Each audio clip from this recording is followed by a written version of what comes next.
अस्सलामुअलैकुम व्यूवर्स, कैसे हैं आप लोग। आज मैं अपने किचन में बनाने जा रही हूँ बहुत ही दानेदार और मज़ेदार सा कौरमा।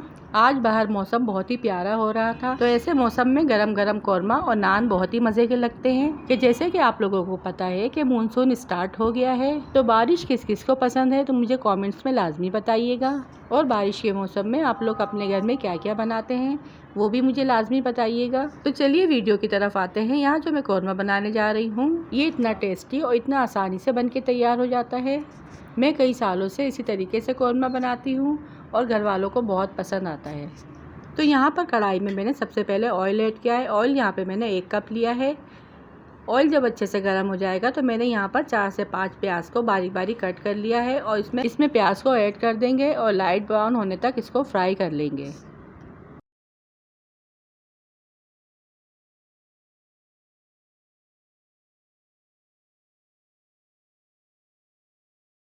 फिर यहाँ पे मैंने कुछ मसाले लिए हैं जो मैं कौरमे में ऐड करूँगी। 2 सफ़ेद इलायची, 4 बड़ी इलायची, 1 से 2 दालचीनी की लकड़ी, तेज़पत्ता, 1 टीस्पून ज़ीरा, हाफ़ टी स्पून पिसा गरम मसाला, 1 टेबल स्पून पिसा धनिया, 1 टेबल स्पून पिसी लाल मिर्च, हाफ़ टी स्पून हल्दी, थोड़ी सी जायफल जवित्री, 2 टेबल स्पून कौरमा मसाला, थोड़ी सी लौंग, थोड़ी सी काली मिर्च। ये सारे मसाले कौरमे में ऐड करेंगे। फिर दूसरी साइड देखिए, प्याज यहाँ पर हमारी बहुत ही प्यारी सी गोल्डन सी फ्राई हो चुकी है। इसे हम प्लेट में निकाल लेंगे। फिर प्याज को रूम टेम्परेचर पर रखेंगे। जब ये ठंडी हो जाए तो इसे हाथों की मदद से अच्छे से मसल लेंगे ताकि ये बारीक हो जाए। इसी प्याज से हमारा कौरमा दानेदार बनकर तैयार होता है। तो ख्याल करें कि आप यहाँ पर प्याज को अच्छी तरह से फ्राई करें ताकि वो क्रिस्पी सी फ्राई हो और इसे हाथों की मदद से अच्छे से क्रश कर लें।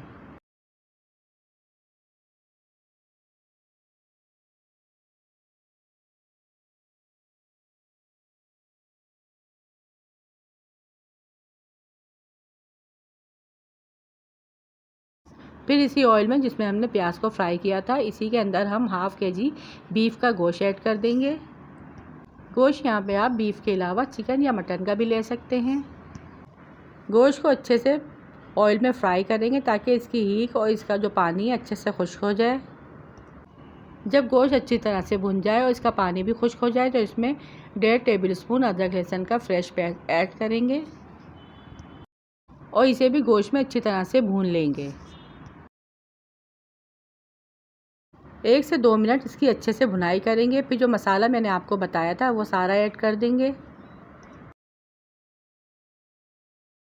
इसमें जो जायफल जवित्री है वो मैं ऐड नहीं करूँगी, वो मैं बाद में पीस कर इसमें ऐड करूँगी। जायफल जवित्री ऐड करने से कौरमा जो है हमारा बहुत ही खुशबूदार और जायकेदार बनकर तैयार होगा। गोश्त को मसालों में 1 से 2 मिनट तक हाई फ्लेम पर भूनना है।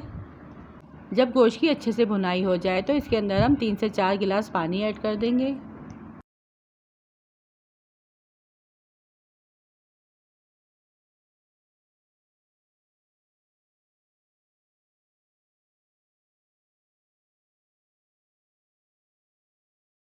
और फिर इसे ढककर मीडियम फ्लेम पर गोश्त गल जाने तक पकाएंगे। और देखिए वीवर 2 से 2.5 घंटे लगे थे। गोश्त यहाँ पर अच्छे से गल चुका है। फिर इसके अंदर हम फ्राई की हुई प्याज ऐड कर देंगे।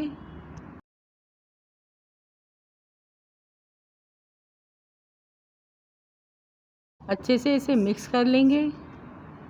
फिर इसी दौरान 1 प्याली फेंटा हुआ दही ऐड करेंगे। गोश्त में दही को अच्छे से मिक्स कर लेंगे। फिर इसके बाद जो जायफल जवित्री हमने बचाया था वो पीस के ऐड कर देंगे। फिर 5 मिनट तक इसे ढककर पकाएंगे। फिर 2 से 3 ड्रॉप कौरमा एसेंस ऐड करेंगे। फिर अच्छे से गोश्त में इसे मिक्स कर देंगे। फिर कौरमे की अच्छे से भुनाई कर लेंगे। और ये देखिए तैयार है यहाँ पर हमारा बहुत ही दानेदार और बहुत ही मज़ेदार कौरमा यहाँ पे हमारा बन चुका है। इसमें से बहुत ही मज़े की खुशबू आ रही है और बहुत ही शानदार यहाँ पर हमारा कौरमा बनकर तैयार हुआ है। अब इसका फाइनल लुक आप देखिए कितना मज़ेदार लग रहा है। और कमेंट्स में बताइएगा कि कौरमा कौन कौन बहुत शौक़ से खाता है। तो ये थी मेरी आज की बहुत ही मज़ेदार और बहुत ही शानदार कोरमा रेसिपी। आप भी इसी तरीके से अपने घर में कोरमा बनाएं, खाएं और एंजॉय करें। तो ये थी मेरी आज की कोरमा स्पेशल रेसिपी। वीडियो पसंद आई तो वीडियो को लाइक, शेयर और चैनल को सब्सक्राइब लाजमी कीजिएगा। फिर मिलूंगी आपसे किसी और मज़ेदार सी रेसिपी के साथ। रखिएगा अपना अपने प्यारों का ढेर सारा ख्याल, दुआ में याद कीजिएगा। Thanks for watching. अल्लाह हाफिज़।